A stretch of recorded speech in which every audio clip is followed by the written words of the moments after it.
menceritakan tentang bahwa surat Yusuf dari awal sampai akhir. Kita tahu sebelumnya surat Yusuf itu turun sekaligus gitu. Satu surat, tidak ada Al-Quran yang panjang yang turun sekaligus satu surat itu selain surat Yusuf.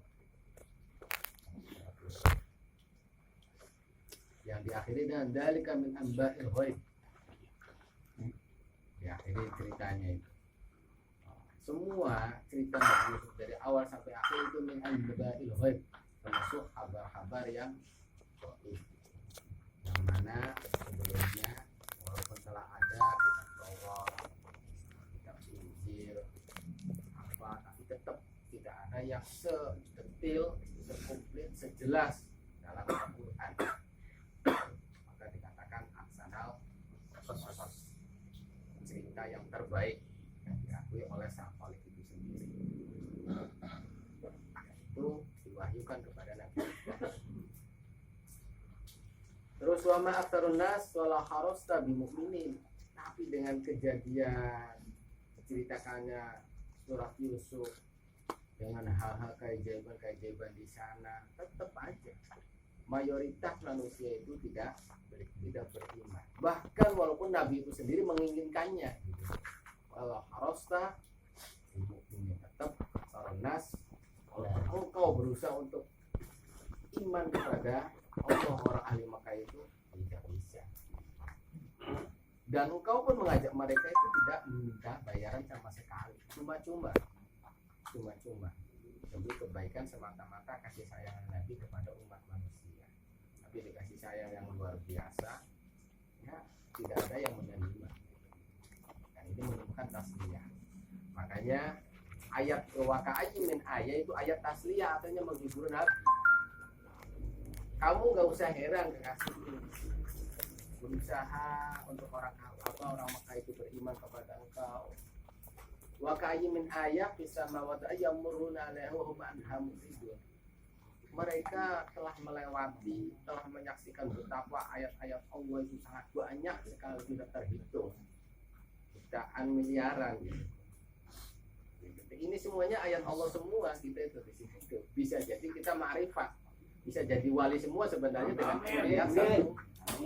Oh iya, umpamanya nafakurin itu aja lah, rambutan gitu aja. Udah sebenarnya bisa ma'rifat gitu. Nafakurin apa yang ada di sini? Itu berjalan banyak. Tapi kan kenyataannya mereka berpaling dari semuanya. Yang nyata-nyata terlihat di depan mata mereka. Lihat matahari, semuanya ayat-ayat Allah. Yang sebelumnya ayat itu ada 3, ada ayat kauniyah, ada ayat takwiniyah dengan ayat Qur'aniyah. Ayat kauniyah itu matahari, bumi, lautan, rembulan, bintang, langit, itu ayat kauniyah. Itu hanya orang cerdas-cerdas saja yang bisa memahami itu adalah ayat Allah. Terus ayat takwiniyah itu ya akal Allah, kejadian perubahan satu ke perubahan yang lain, dari satu keadaan ke keadaan yang lain. Itu ayat takwiniyah, pertumbuhan manusia, pertumbuhan semuanya itu perubahan itu adalah afal Allah. Itu ayat takwiniyah. Lah yang ketiga itu ayat Qur'aniyah.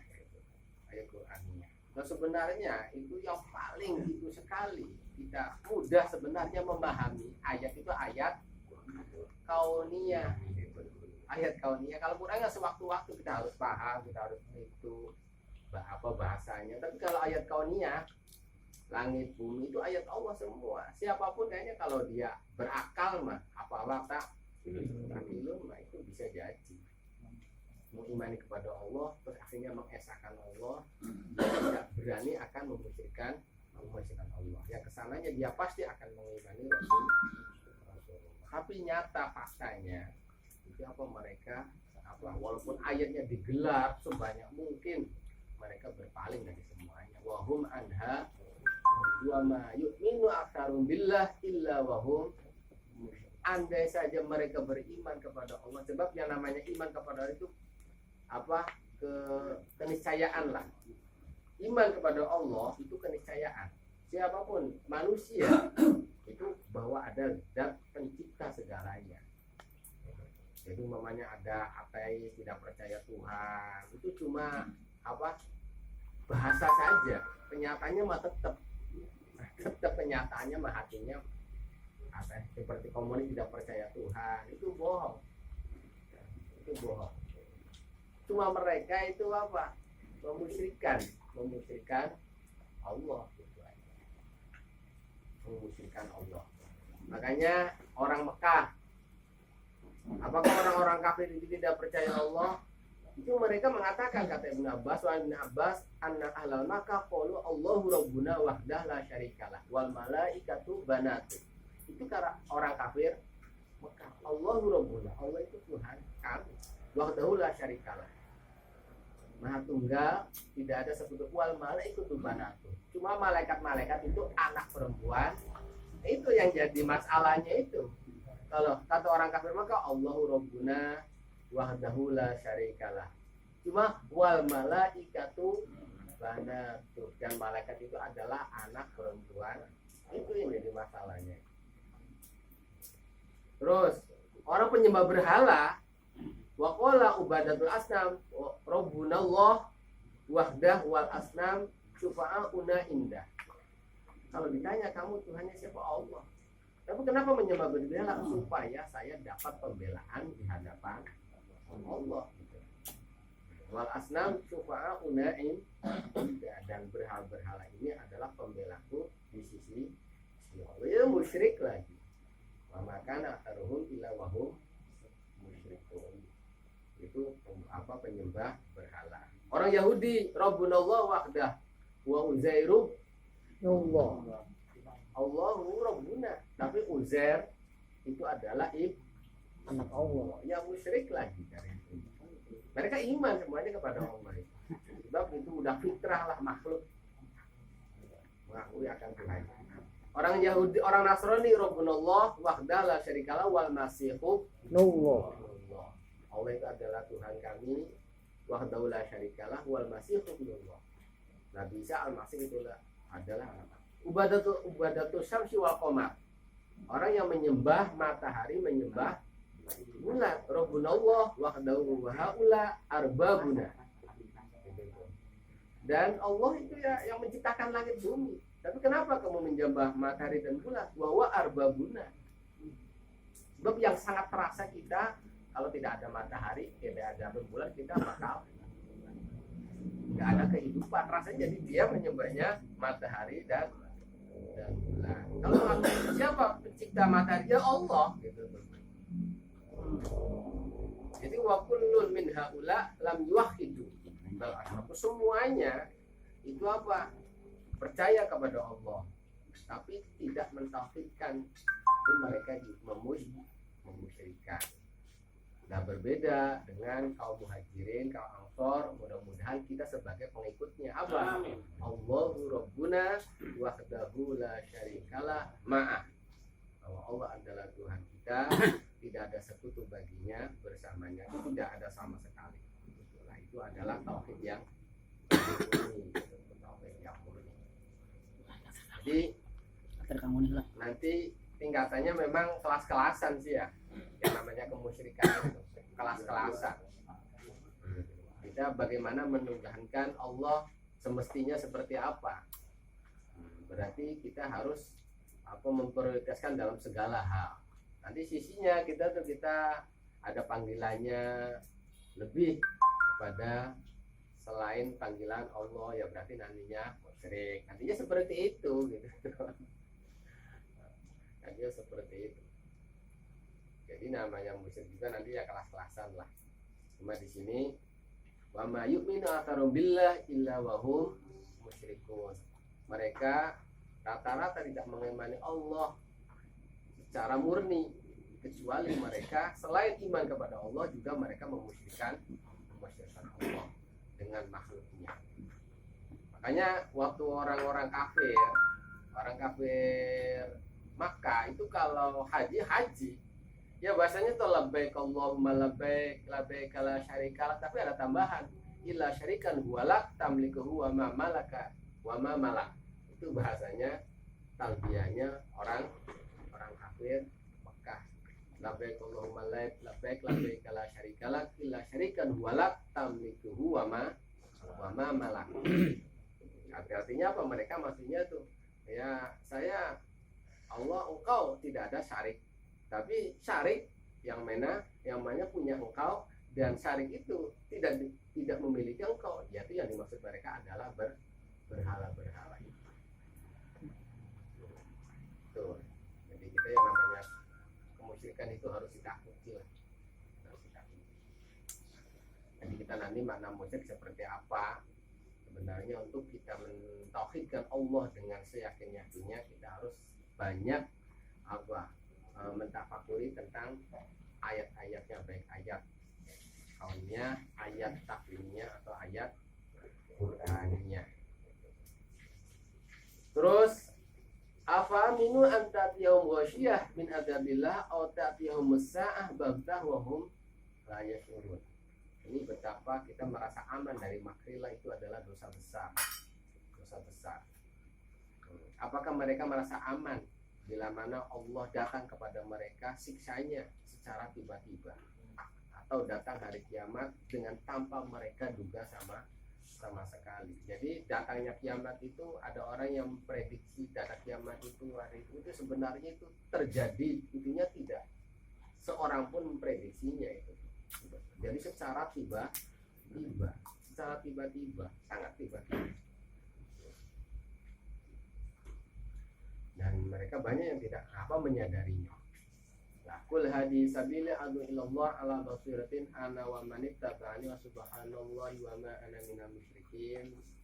Kita mengajak kepada Allah, bagaimana kita harus mentauhidkan Allah, jangan sampai berani kita mensekutukan Allah. Itu sebenarnya ala basirah, dengan hujah yang sangat nyata, yang sangat jelas. Dengan hujah, dalil-dalil yang sangat nyata, yang sangat jelas. Tapi tetap manusia itu banyak yang berani mensekutukan Allah. Dan yang mengajak itu siapa? Ana wa manit tabani, kata Nabi, saya dan orang-orang yang mengikutiku, yaitu para ulama Allah yang mendapat warisan ilmu dari Allah. Subhanallah wa ma ana minal musyrikin. Saya senantiasa mensucikan Allah, memasucikan Allah. Artinya mensucikan dari Allah itu mensucikan, tidak ada sekutu baginya, dan kita masuk orang-orang yang musyrik. Jadi syaratnya orang yang bisa dakwah ilallah itu harus tauhidnya udah mantap gitu. Tidak ada kemusyrikan sekecil pun di hatinya. Wa marsalnaka min qablika rijalan nuhi ilaihim min ahlil qura afalam yasiru bil ard fayanzuru kana akibatal ladzina qablihim wa la dar akhiratu lil ladzina taqaw afala ya. Dan senantiasa orang-orang kafir Quraisy itu akan dakwah Nabi selalu didustakan. Cobalah, Allah itu nggak ngutusnya jangan manusia, cuma malaikat gitu. Jangan ngutus ke manusia gitu. Kalau manusia mah nggak aneh, katanya Allah ngutus manusia tuh. Manusianya apalagi suka ke pasar, suka makan, suka minum gitu. Masa utusan Allah seperti ini? Makanya dijawab, wa marsana min qablika rijal. Memang sebelumnya kan utusan itu Nabi Yusuf, Nabi Hud, Nabi Ibrahim. Nah, semuanya itu manusia, laki-laki. Dan semuanya itu dari orang-orang yang berilmu, orang berketahuan. Apakah mereka tidak berjalan, orang Makkah itu jalan di dalam bumi, akhirnya mereka melihat dampak daripada orang-orang yang tidak beriman kepada Allah, mereka semuanya dihancurkan.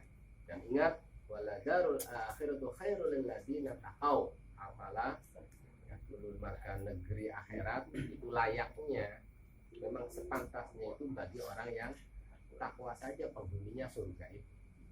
Apakah mereka bisa berpikir tentang hal itu, akhirnya mereka mau beriman. Artinya apa? Yang namanya surga kan ya, tempat suatu kebaikan-kebaikan. Kayaknya tidak layak kalau di surga ditempati orang yang berani mensekutukan Allah, orang yang selalu hati-hatinya ingkar kepada kebenaran, tidak suka yang namanya kebenaran gitu. Yang suka pengennya tuh urusan terus hidupnya, itu tidak layak dihuni surga. Itu tempat-tempat ya tinggal gitu aja lah. Nanti kita berpikir surga tempat yang damai. Pokoknya kita tinggal mikir saja layak enggak kita jadi penghuni surga, dengan penghuni surga, dengan kedermawannya, dengan kelembutannya, dengan keimanannya, semuanya tinggal gitu aja. Itu diakhiri dengan afala ya. Maka kita harus punya akal yang dipakai gitu, yang dipakai semestinya. Wallahu alam. Enggak kan banyak ya. Salah satu umpamanya kita mentafakuri tentang apa, akhirnya mendapat kemantapan keimanannya, boleh ceritakan di sini.